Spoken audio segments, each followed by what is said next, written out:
Hello friends, मैं हूं आपका भूपेश लोहिया। नमस्ते। और आप देख रहे हैं मेरे YouTube channel M R right B.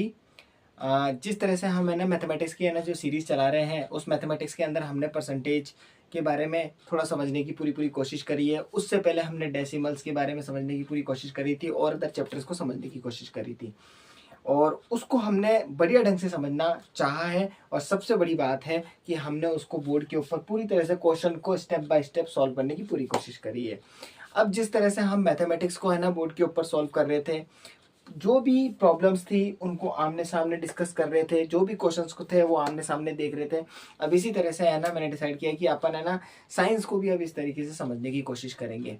अब साइंस के अंदर सबसे बड़ी प्रॉब्लम ये आती है कि अपन मैथमेटिक क्वेश्चन को तो यहाँ सॉल्व कर लेंगे, लेकिन थ्योरेटिकली क्वेश्चन को कैसे सॉल्व कर पाएंगे? क्योंकि कोई भी साइंस का है ना एक टॉपिक होता है, उसके अंदर के एक टॉपिक का नाम आता है तो उसके अंदर थ्योरी पार्ट होता है। अब उस थ्योरी पार्ट को पढ़ना होता है।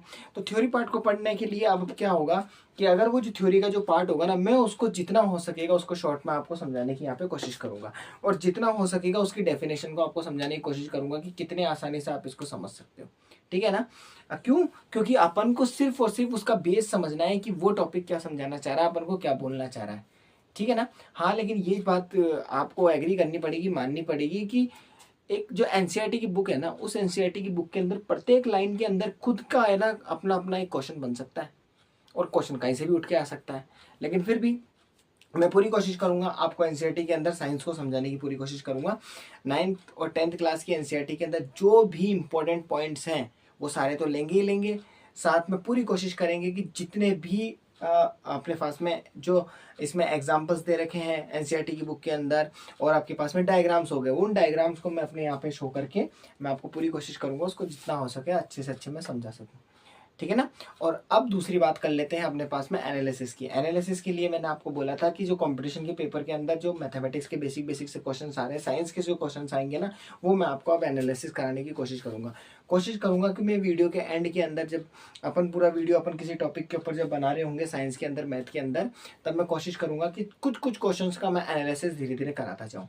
जिससे क्या होगा कि है ना आपको पता लगता जाएगा कि है ना लेवल किस टाइप के आते हैं क्वेश्चन के। और जरूरी नहीं है वो उसी टॉपिक से रिलेटेड होगा, आपको सभी टाइप के, यानी टॉपिक कुछ भी हो सकता है वो कंपाउंड इंटरेस्ट के ऊपर हो सकता है वो एवरेज के ऊपर क्वेश्चन हो जाए। साइंस के अंदर जो अपन चैप्टर पढ़ रहे हो वो उस चैप्टर से थोड़ा सा अलग होगा। इससे क्या होगा, आपको ये पता लगने लग जाएगा कि है ना किस टाइप के कैसे कैसे क्वेश्चंस और कैसे कैसे लेवल आ सकते हैं, और कितने सॉल्व करने वाले टाइप के क्वेश्चंस बन सकते हैं। आपको ये नहीं देखना है कि 10th लेवल का पेपर है, 12th लेवल का है, ग्रेजुएशन लेवल का है। क्योंकि क्या है कि अब आजकल है ना सिलेबस है ना पूरा मिक्सअप हो चुका है। आप ये नहीं कह सकते 10th लेवल के अंदर इतना बनेगा, 12th लेवल में इतना बनेगा, और ग्रेजुएशन लेवल में इतना बनेगा। सिलेबस ऑल ओवर चल रहा है। टॉपिक मतलब इस तरह से है कि आप 10th और ग्रेजुएशन दोनों के टॉपिक बिल्कुल मिक्सअप है। आप बिल्कुल डिस्कस कर ही नहीं सकते, ये डिफाइन ही नहीं कर सकते कि आप है ना ग्रेजुएशन लेवल का ये क्वेश्चन बन सकता है, 10th लेवल का ये बन सकता है। ठीक है ना? तो आप पढ़ना सभी पड़ेगा। ठीक है? तो अब जो मैंने आपको क्वेश्चंस के बारे में अभी आपको बताया कि मैं एनालिसिस करवाऊंगा, उसके साथ साथ में मैं साइंस को ले लूंगा। ठीक है ना? मैथमेटिक्स के मैं चैप्टर वाइज आपको यहाँ पे करवा ही रहा हूँ, साइंस भी अपन ले ही लेंगे। और मैं पूरी कोशिश करूंगा कि 9th की एनसीईआरटी को जितनी जल्दी हो सके मैं खत्म करूँ, और उसके बाद में फिर मैं क्या करूँ, 10th की एनसीईआरटी पकड़ूँ। क्योंकि 10th की एनसीईआरटी बहुत ज़्यादा मोस्ट इंपॉर्टेंट है। उसका रीज़न ये है क्योंकि 10th की एनसीईआरटी के अंदर जो 10th क्लास के अंदर जो बच्चे अभी न्यू न्यू पढ़ रहे हैं, तो वो भी क्या है कि अब है ना साइंस को पढ़ना चाहते हैं। साइंस ऐसे स्टार्टिंग के अंदर समझ में आती नहीं है, 9th 10th वाले बच्चों को आसानी से साइंस दिमाग में नहीं घुसती, क्योंकि वो नए नए वर्ड्स को पढ़ते हैं। तो इसलिए 10th क्लास वालों के लिए मतलब जितनी जल्दी हो सके मैं ना 10th की एनसीईआरटी भी स्टार्ट कर दूंगा। अब रही बात में लास्ट में, कुछ बच्चों ने मेरे को 10th वाले बच्चों ने मुझे रिकमेंड किया था, मेरे को बोला था कि है ना सर आप है ना 10th क्लास की है ना मैथमेटिक्स को भी स्टार्ट करा दो। मैं पूरी कोशिश कर रहा हूँ कि जितनी जल्दी हो सके मैं है ना 10th क्लास की मैथमेटिक्स को भी स्टार्ट करूँ। है ना? टाइम पीरियड में सेटअप कर रहा हूँ कि मैं किस तरह से कैसे कैसे टाइम निकाल के मैं कितनी जितनी जल्दी हो सके, मैं तो चाहता ही हूँ बिल्कुल कि मैं लगातार है ना 10th क्लास की मैथमेटिक्स को भी पढ़ाऊँ।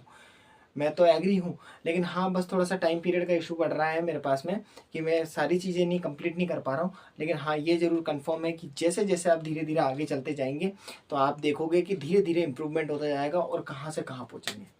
ठीक है ना? तो इसलिए अब आपका सपोर्ट चाहिए। आप बस मेरे साथ में कंटिन्यू बनी रहें। मैं अपनी तरफ से पूरा 100% नहीं, पूरा 500% दूंगा।